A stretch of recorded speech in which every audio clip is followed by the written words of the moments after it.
great honor and privilege to be a part of this allotment ceremony.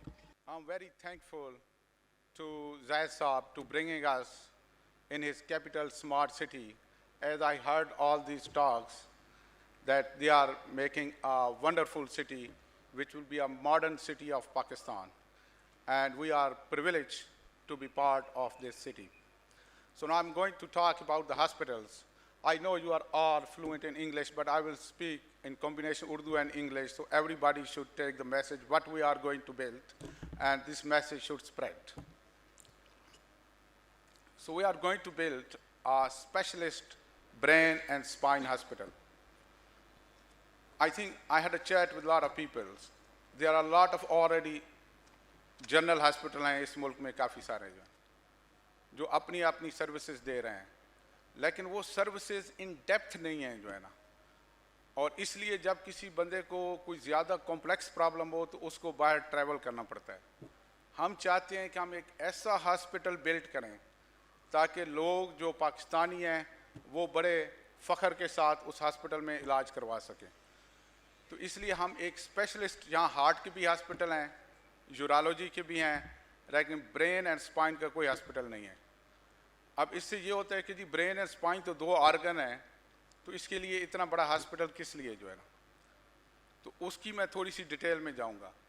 हम इस hospital को 3 phases में build करेंगे जो है ना। जो फेज़ 1 होगा वो ब्रेन एंड स्पाइन का स्पेशलिस्ट हॉस्पिटल होगा और तकरीबन 200 बेड्स का होगा जो है ना। सेकेंड फेज़ में आप उसको इंशाल्लाह इंक्रीज़ करके 500 बेड तक लेके जाएंगे और उसके बाद उसमें हम यूनिवर्सिटी, मेडिकल स्कूल, और जो मेडिकल स्कूल जहाँ वाले नहीं, इंशाल्लाह आई मीन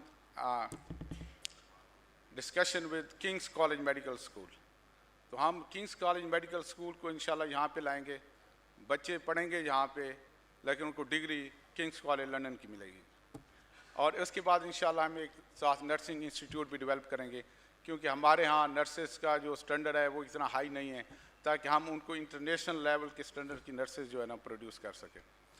अच्छा, जो हमारा ब्रेन का जो सेंटर होगा उसके जो है ना फर्दर सब स्पेशलाइज सेंटर होंगे, मैं थोड़ा सा वो एक्सप्लेन कर दूं। उसमें एक एक्यूट स्ट्रोक सेंटर होगा जो है ना। अब स्ट्रोक फालज को कहते हैं जो है ना। अब अगर किसी को फालज हो जाए तो फिर तो बंदा गया ना, उससे पहले ही उसको ट्रीट करना है जो है ना। और उसके बाद तो जब अगर फालज हो जाए तो फिर तो सिर्फ रिहेबिलिटेशन ही लाई जाती है। तो राइट कैंडिडेट को आइडेंटिफाई करके उनको उससे पहले ही स्ट्रोक ना ट्रीट किया जाए। अगर किसी को स्ट्रोक किया हो जाए तो एक विंडो होती है ऑफ अपॉर्चुनिटी, फर्स्ट 8 आवर्स में उनको थ्रोम्बोलाइज किया जाए, और थ्रोम्बोलाइज के बाद उनका स्ट्रोक ठीक हो जाता है। अगर ना हो तो फिर then you move to the rehabilitation. तो एक तो हमारा एक्यूट स्ट्रोक सेंटर होगा इंशाल्लाह। जो सेकंड चीज़ हम इस्टेब्लिश करेंगे वो हम करेंगे एपिलेप्सी सर्जरी सेंटर। एपिलेप्सी जो है वो मिर्गी को कहते हैं जो है ना। अब जो डेवलप्ड वर्ल्ड हैं उसमें उसका इंसिडेंस 1 to 2% है, लेकिन हमारी डेवलपिंग वर्ल्ड में पाकिस्तान का स्टेटिस्टिक तो नहीं है मेरे पास, लेकिन इंडिया का स्टेटिस्टिक ये है कि 5 to 10% लोगों में एपिलेप्सी होती है। बहुत सारे लोग हाइड करते हैं, बाद में बच्चियों के शादियों रिश्तों के मसाइल होते हैं तो वो बताते नहीं हैं, बाहर उनको पीरों और जिन्नों की तरफ ले जाते हैं जो है ना। लेकिन असल में एक एपिलेप्टिक फोकस होता है, और जिन लोगों को पता होता है वो सारी ज़िंदगी फिर मेडिसिन खाते रहते हैं और उसके बहुत ज़्यादा साइड इफ़ेक्ट्स होते हैं जो है। तो हाँ, एपिलेप्सी का अगर आप फोकस आइडेंटिफाई कर लें, जो कि हो जाता है जो है ना, अगर आप प्रॉपर उसको इन्वेस्टिगेट, तो उस फोकस को अगर हम रिमूव कर दें तो बंदा हमेशा के लिए एपिलेप्सी से ठीक हो जाता है। अब हम देखें हमारे बच्चे स्कूल जाते हैं, अगर वो एंटी एपिलेप्टिक मेडिकेशन पे हो ना, उनकी स्कूल परफॉर्मेंस लो रहती है। अगर उनको बार बार फिट्स पड़ते रहें तो वो स्कूल में ड्रॉप आउट होना शुरू हो जाते हैं और फिर वो यूजफुल मेंबर ऑफ सोसाइटी नहीं बन सकते जो है। तो हम चाहते हैं कि हम एक एपिलेप्सी का जो है ना बेहतरीन वर्ल्ड क्लास सेंटर बनाएं जो है। एक बच्ची थी आरफा करीम, या आरफा करीम, हाँ, उसकी वजह से वो जब उसकी डेथ हुई तो हमने एक बड़ा ज़बरदस्त ब्लॉक बना दिया, कोई टावर बनाया लाहौर में, लेकिन उस बच्ची का किसी ने इलाज नहीं करवाया जो। कि अगर उस बच्ची का, वो एक आईटी की स्पेशलिस्ट थी जो है ना, अगर उसका इलाज हो जाता तो उसको स्यूडेप हुई थी, sudden unexpected death in epilepsy, अगर उसका इलाज हो जाता तो वो ठीक हो जाती और वो एक एसेट थी इस कंट्री के लिए जो है। तो हम इंशाल्लाह एक एपिलेप्सी का बेहतरीन सेंटर बनाएंगे। द थर्ड चीज़ जो है हमारी, जैसे अब बात हो रही थी एल्डरी केयर की और सारा कुछ, हमारी पॉपुलेशन अब एज हो रही है जितनी मेडिकल फैसिलिटी एडवांस हो रही हैं, लाइफ एक्सपेक्टेंसी बढ़ती जा रही है। वेस्ट में तो लोग 90 ईयर्स तक ऑन एवरेज जो है ना रहते हैं, लेकिन हमारे मुल्क में भी जो है ना लाइफ एक्सपेक्टेंसी बढ़ गई है। तो उसके लिए जो है ना उस जो एक मेमोरी के इश्यूज आना शुरू हो जाते हैं ना, और कॉग्निशन के, और फिर बच्चे कहते हैं पेरेंट्स को कि ये आप समझ नहीं रहे, ये वो वगैरह वगैरह। तो उससे पहले ही जो है ना हम एक मेमोरी क्लिनिक इंशाल्लाह क्रिएट करेंगे ताकि उसको अर्ली डिटेक्ट और ट्रीट किया जाए जो है ना। उसके बाद मूवमेंट डिसऑर्डर्स आएंगे, जिसमें ये लोगों को पार्किंसोनिज्म हो जाती है जो है ना, जो जिसको राशा कहते हैं उर्दू में जो है, और बच्चों में भी मूवमेंट डिसऑर्डर होती हैं। अगर उनमें डीप ब्रेन स्टिमुलेशन एक टेक्नोलॉजी वो डाल दी जाए तो उससे वो ठीक हो जाते हैं, उनकी काफ़ी सारी डिजीज़ जो है वो क्योर हो जाती है और वो नॉर्मली जो है ना एक्ट करते हैं, उनको असिस्टेंस की ज़रूरत नहीं पड़ती कि वो पानी का कप भी नहीं पी सकते जो है ना। तो अगर तो ये एक इंशाल्लाह हम मूवमेंट डिसऑर्डर सेंटर क्रिएट करेंगे। उसके बाद इंशाल्लाह हम एक इंटरनेशनल लेवल का पेन सेंटर बनाएंगे जो है ना, जो हेड टू टो हर किस्म के जो पेन को ट्रीट करेगा, जिसमें कैंसर पेन और बाकी भी सारे पेन इंशाल्लाह शामिल होंगे। उसके बाद हम एक स्पाइन का सेंटर क्रिएट करने चाहते हैं, जिस तरह Indian institute of spinal cord injury in Delhi है जो है ना, हम इंशाल्लाह उससे हाई स्टैंडर्ड का जो है ना स्पाइनल कार्ड इंजरी सेंटर बनाएंगे जो है ना। इसके अलावा जो ब्रेन की बाकी सब स्पेशलिटी हैं, जैसे ब्रेन में हेमरेज हो जाता है, फिर ब्रेन के बहुत सारे ट्यूमर्स हैं जो है ना, उसकी अलहदा जो है ना वो करेंगे। और उसके बाद हम एक R&D फैसिलिटी डेवलप करना चाहते हैं, जिसमें जो लोग अपाज हो जाते हैं या पैरालाइज हो जाते हैं तो उनको हम इधर बेड पे लिटाए रखते हैं जो है ना, उनकी कोई ख़ास हेल्प नहीं होती। अब एक रोबोटिक सूट्स आ गए, अगर वो पहना दिया जाए तो उससे बंदा वॉक भी कर सकता है, उससे बंदा एक रूम तो दूसरे रूम में भी जा सकता है, टॉयलेट भी खुद यूज़ कर सकता है। उसकी प्राइस तकरीबन $1.5 लाख या पाउंड है अमेरिका और बरतानिया में, और अगर हम वो फैसिलिटी पाकिस्तान में ले आएँ तो हम वही 5 से 10 हज़ार पाउंड में बना लेंगे जो है ना, और उसको हम एक्सपोर्ट भी कर सकते हैं। तो इंशाल्लाह हम एक R&D फैसिलिटी भी साथ डेवलप करेंगे जो है ना उसमें।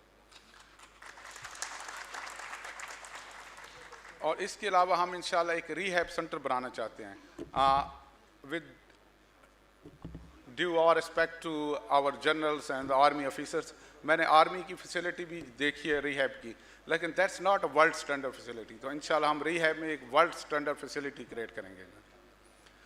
और उसके बाद जो है हम ब्रेन एंड स्पाइन के जो कैंसर्स हैं उससे रिलेटेड जो टेक्नोलॉजी है, लेटेस्ट टेक्नोलॉजी, शौकत खान बड़ा अच्छा हॉस्पिटल है, बड़ा अच्छा सर्व कर रहा है, लेकिन उसमें लेटेस्ट टेक्नोलॉजीज़ नहीं है जो है ना। तो हम वो लेटेस्ट गैजेटरीज लेके आएंगे। हमारा एक डिपार्टमेंट है LOC, लंदन ऑन्कोलॉजी क्लिनिक्स जो है, उनसे मेरी बात चल रही है, हम जो लेटेस्ट थेरेपी हैं, जीन थेरेपी, इम्यून थेरेपी, उसको इंशाल्लाह वो करेंगे। और अगर इंशाल्लाह जो है ना विद टाइम हम सेकंड फेज़ में एक प्रोटॉन बीम थेरेपी होती है जो है ना, वो पाकिस्तान में नहीं है जो है ना, पूरे मिडल ईस्ट रीजन में नहीं है। अगर अल्लाह ताला ने इंशाल्लाह मौका दिया तो प्रोटॉन बीम थेरेपी को पाकिस्तान में जो है ना ये टेक्नोलॉजी ट्रांसफ़र करेंगे। अच्छा, अब मैं आता हूँ, हम जो सेंटर बना रहे हैं वो ना तो कैपिटल स्मार्ट सिटी के लिए होगा, ना सिर्फ पिंडी इस्लामाबाद के लिए होगा, वो पूरे साउथ ईस्ट रीजन के लिए हम बनाना चाहते हैं। उसमें पूरा पाकिस्तान शामिल होगा। और इसके अलावा अगर हम जाए ना मेडिकल टूरिज़्म, मैं आजकल एक टीम के साथ जब से ये हॉस्पिटल का प्रोजेक्ट शुरू किया है तो एक हमारी किंग्स कॉलेज की सीनियर मैनेजमेंट टीम है, मैं उनके साथ काम कर रहा हूँ, और उनके जो मेंबर हैं वो काम कर रहे हैं मिडल ईस्ट के साथ, जो सऊदी की हेल्थ डिपार्टमेंट है उसके साथ मिडल ईस्ट उनको हेल्थ एडवाइस देते हैं, बजटरी एडवाइस देते हैं। तो वो मुझे बता रहे थे कि इंडिया की जो मेडिकल टूरिज़्म है पर एनम वो 35 to 50 बिलियन $, है, और उसमें कुछ पाकिस्तान के लोग भी वहाँ जाते हैं जो है ना। तो वो मुझे कहते हैं कि उनके जो मैक्सिमम जो मिडल ईस्ट से जो अपर क्लास है या अपर मिडिल क्लास है वो तो वेस्ट में जाती है, लेकिन कहते हैं जो लोअर मिडिल क्लास है वो सारी इंडिया जा रही है।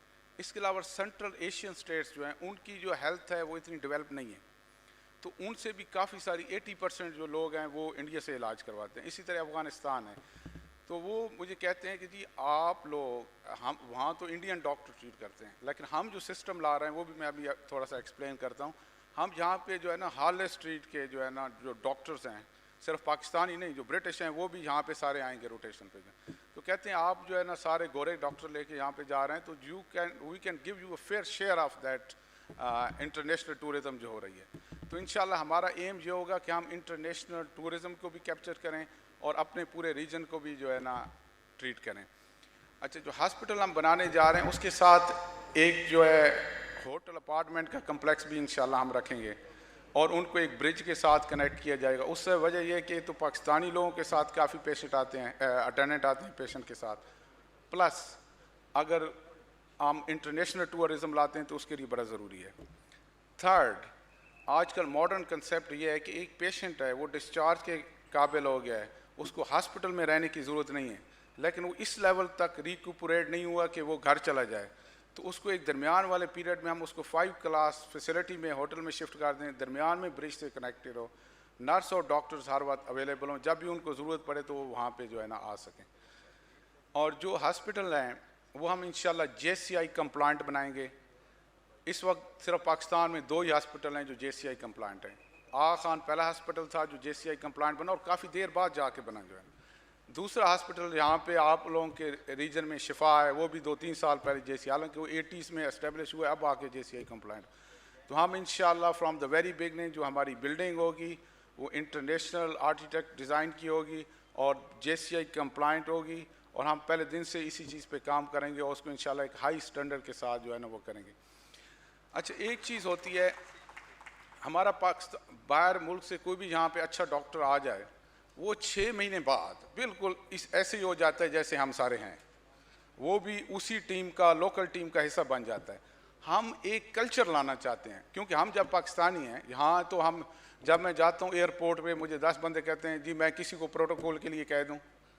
जब मैं वहाँ उतरता हूँ लंदन में कोई प्रोटोकॉल नहीं होता, हर बंदा अपनी ट्राली लेके खुद बाहर जा रहा होता है। तो हम चाहते हैं कि जी हम वो कल्चर एक डेवलप करें यहाँ पे, ताकि जो डॉक्टर्स हों, जो नर्सेज हों, जिनको हम ट्रेन कर सकें, वो उस इंटरनेशनल कल्चर का हिस्सा बने और उसमें क्लिनिकल गवर्नेंस, ओपननेस। अब हमारे यहाँ अगर किसी डॉक्टर साहब से कॉम्प्लिकेशन हो जाए वो बिल्कुल पेशेंट को नहीं बताते, वो कहते हैं अल्लाह की मर्जी हो गया, बस ऐसे ही था जो है।